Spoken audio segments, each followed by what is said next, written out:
Alright, today I'm getting ready to put on the other inner fender and fender, and I want to get my hood on and get it all fit together.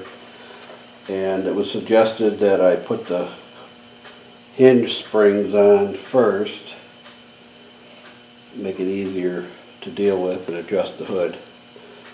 So I got my diagram, or my photo of when I took this thing apart. I took a lot of photos so I could remember how to put this thing back together. So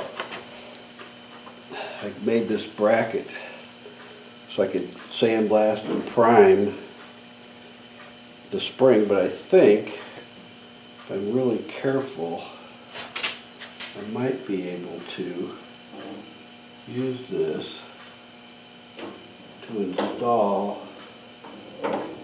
the spring without totally destroying it.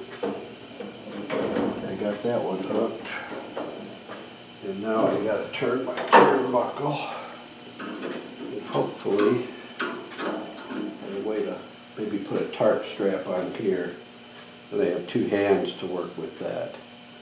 I think I'm going to try that. Okay, put a strap on here to pull it tight, and we're going to see how this works. I think this is going to work okay, so we're going to keep going and see how it works. We'll just keep going and see how it works.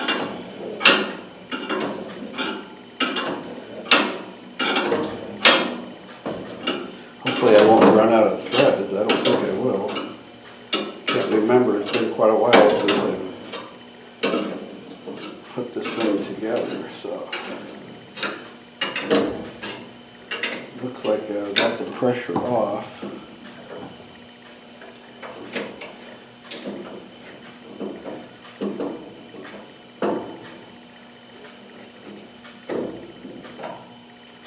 Okay. I was able to get the two eyelets off, so the spring is installed exactly the way it was. So it's good to take photos, guys, videos, whatever, because life happens in between the time you take it apart and put it together. Now I'm going to work on the left side spring and get it bead blasted and painted.